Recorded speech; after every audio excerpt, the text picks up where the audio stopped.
Alright guys, we're back for the Fantasy Premier League. This is Game Week 2 we're going into. I'll quickly go over some scores from the last week. Just bring it up. Yep, alright. Yeah, starting off with Sanchez in goal. We'll just go over this pretty quickly. It was, Brighton wasn't too bad. They did concede. Oh, no, they won, didn't they? Yeah, they're 2-0, 2-1. They did concede, but I think their fixture isn't the worst. Let me just bring up what his fixture is. He's got Watford, which preferably Sarr scores. I wouldn't mind that, but Everton's not amazing. Brenton should be a clean sheet. I'd pretty much bank on that. Then Leicester, Crystal Palace, not too bad coming up. So yeah, I think Sanchez did all right. It's obviously not great to have a. Really, that's like it's a 0. He just scored off the minutes played, so it's not great, but we'll take it. Onto the defense, we've got Trent Alexander-Arnold. Liverpool obviously dominated Norwich 3-0. Clean sheet, 90 minutes played. I wish he kind of could have got an assist, but that would be picky, so I'm fine with this. Hopefully he gets another 6 this week. Who do they have? I can't remember off the top of my head. Burnley. All right, I'll take. That should be a clean sheet. It should be. In case I didn't bring it up at the start, we scored 97 this week. That's pretty good. One off move from 100, so I'll take it. Sure. Man City dominated Leeds like that. Leeds scored, but honestly, I don't think they deserved to score. That was a blowout game, 5-1. Next, they got Southampton. Should be a clean sheet. I wouldn't be surprised if Southampton sneak in a goal if Leeds did. We'll see. Then after that, they got Wolves. A bit harder, I'd say, but not too much harder. So that could be 2 clean sheets in the next 2 games. But he did get a yellow card, which kind of annoyed me because he was playing just that was a bit stupid. Simicast, he played clean sheet, did his job. 4 million, got a clean sheet. I think did he go up? Yeah, he's gone up in price, 4.1. I did leave this a little bit late, but it's good to know that he's gone up in price. As soon as Liverpool defense gets healthy, he's out. There's no question there. He's out. He's definitely not at the level of the other guys. So I don't even think he'll get some games. I think once everyone's back, he's onto the bench for the rest of the year until there's another injury. But if in the meantime him, Alexander-Arnold and stuff, they can just build up the clean sheets, give some good scores, that'll be fine. The midfield, 90% of the points came from here. Sarr, he played great. I watched bits and pieces of this game. I kept switching in between. Sarr looked great. Did exactly what I thought he would. Played 90 minutes. He was attacking for most of the game. He got rewarded with a goal. I wouldn't expect that every week, but I think he'll stay in the team for a while. We'll see. His price probably doesn't go up much because people will have the other 6 million or 6.5. No, 6 mil. Benrahma, who's already gone up because a lot of people are bringing him in. I think the problem with Benrahma is I've seen a lot of reports about Lingard coming in. And if that does happen, I think then the just overall look, the lineup they put out, Benrahma might not be guaranteed games. So, I mean, you could transfer him out. It's just me not wanting to have to go through that stress when I've already got other issues in the team. Salah, I had him captain. So, what did he score? 16 and a captain for 34. This is why you start him. He's Jack Steele of Fantasy Premier League. It was Norwich, so I can't up him that much. It was Norwich. But he's got Burnley this week, so I'd expect kind of the same. What he had a goal and 2 assists. That's pretty good. Could he repeat that? It's possible he repeats it, but I wouldn't bank it on it. I think there's a solid enough chance, but maybe not 34. Gundogan, I'll do the City players together. Gundogan and Mahrez, brought them in right at the deadline. The deadline was 3:30 a.m. Australian time, probably like 3:30 p.m. English time. Shouldn't have done it. I kind of got cold feet on Rafinha after reading that he could miss game week, or he will miss game week 4. I'd say it's pretty much 100% because of the international break. He'll be going over to Brazil to play for his national team, but on his way back, because Brazil is flagged by the UK as a red zone, he'll have to come back and do 2 weeks isolation. Well, that's the current rules anyway. They could change it, because they've got that many players going out. I could see them changing it. 2 weeks isolation, and that means he misses game week 4 and possibly 5. I just didn't want to play that could miss 2 weeks that early. Probably should have kept him and just figured it out when we get there.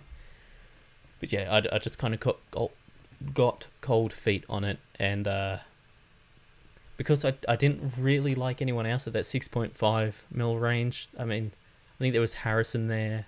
There was Benrahma there.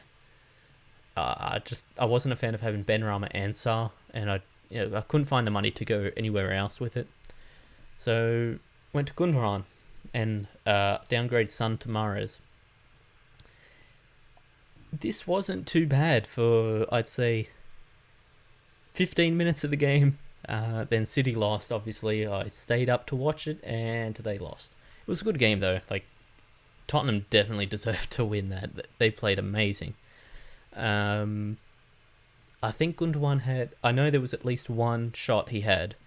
He was kind of in front. He was just inside the box or just outside the box. I think he could have scored that. And if he scores that, he scores differently, and probably not questioning the move now. But we can only go off what did happen. He missed, and I think he missed by a fair bit as well. So yeah. Plus, then in I swear it was the 88th minute, shoulder injury. So far, I haven't heard anything to say he's going to miss, but I haven't heard anything to say that he's definitely not going to miss. It's a situation. Hopefully he doesn't miss, because I don't want to trade in a City player for the Norwich game. I'd rather just have them and then trade them out after the Norwich game. Even though Arsenal's next, you can definitely keep a player for Arsenal. We'll see. I think I am going to transfer Gundogan, but it'll probably be at the deadline. I don't know who for, though. I like Benrahma. I like Embrimo. I think.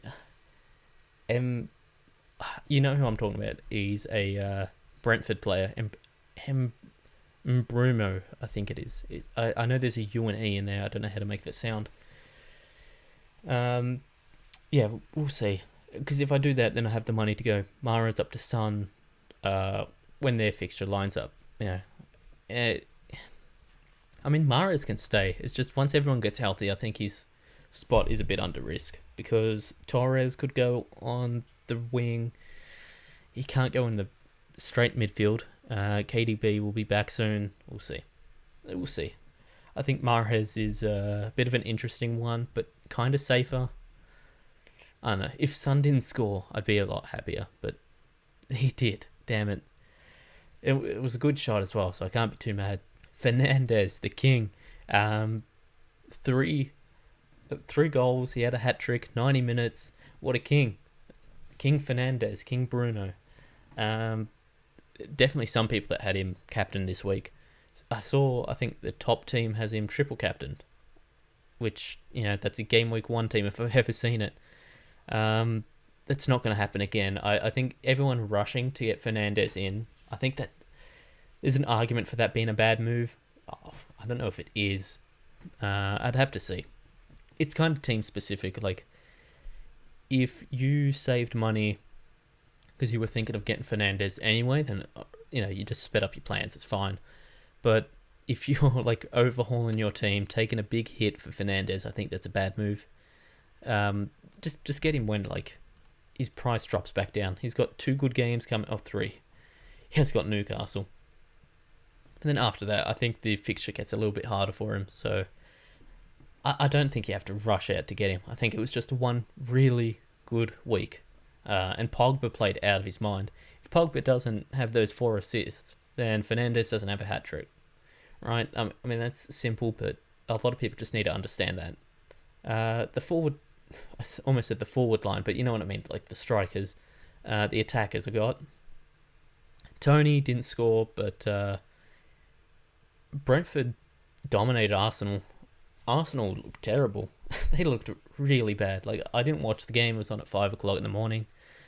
I just watched highlights, and Arsenal looked bad.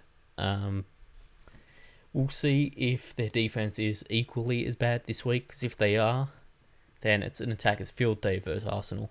Until they just make some signings or something. I'm not reading too much into Tony not scoring, because Brentford played good. I think any other week Brentford played good, he scores. Next is Palace. I think... they beat Arsenal, so they're going in with a lot of confidence here. So I think there's a good chance Tony scores this week. And then Antonio. This game was so entertaining to watch, honestly. Probably the only time the Newcastle game's been entertaining. 90 minutes, a goal, a missed penalty, 2 assists. What a man. I was kind of hyping him up last week. Like I said, the game was good. I wish he didn't miss the penalty, but hopefully that doesn't mean he's completely off penalties. I think, come on, it was only 1. Give him another week. Give him another game on there. He was the best striker, was he? Yeah, he's got the little blue thing. That means he was the best. That was fine with me. I'll take it. And then on to the transfers for this week. Like I said, it's pretty much Gundogan out. I don't know who for just yet. I'll just bring up the transfers right now so I could see. It would put me in position to get...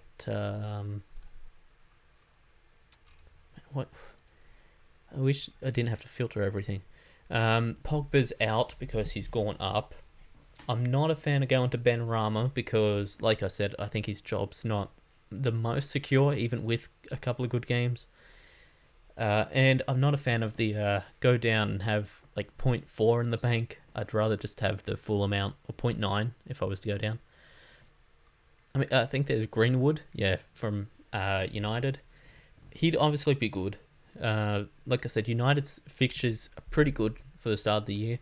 But if I was to get Greenwood in, it eliminates me from Son. And I don't want to be eliminated from that. I think that with Kane in, Son does good. With Kane out, he does good. I don't want to miss that. If I could go back, I would start him. I just thought, City, why not? Probably a bit of cloud of judgment there. I was at the deadline. I had a couple of streams up for other YouTubers that do fantasy, and maybe I just got sucked in to the hype or the what would you call it, negativity around Rafinha missing. Maybe I'll do bring in Rafinha this week and say screw it. Who knows? And this week's captain, who am I going to captain?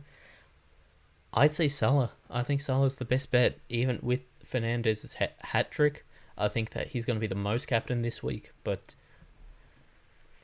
Southampton versus who'd they have? Burnley. There's a good argument for both. Maybe it is a coin flip. I'm probably going to go Salah. It's who I feel more comfortable captaining. There's definitely nothing wrong with Captain Fernandez. Other than them two, I don't really think there is anyone. Is Son captainable? I haven't got a Tottenham player, so I don't know what their fixture is this week. Actually, I can just look. Alright, here we got Tottenham. Wolves. That's good. That's not bad. If you have Son, if you have him and you don't have Salah or you don't have Fernandez, that's your two. Like, everyone's got to have one of Salah, Fernandez, right? Any team will have like two captaincy options. But yeah, I think last week was a great week. Obviously not going to be as good this week. That's how it goes. You don't have two back-to-back good weeks. Games were entertaining. Scores were good. Hopefully this week's the same. But we'll see. Until next week, tasty out.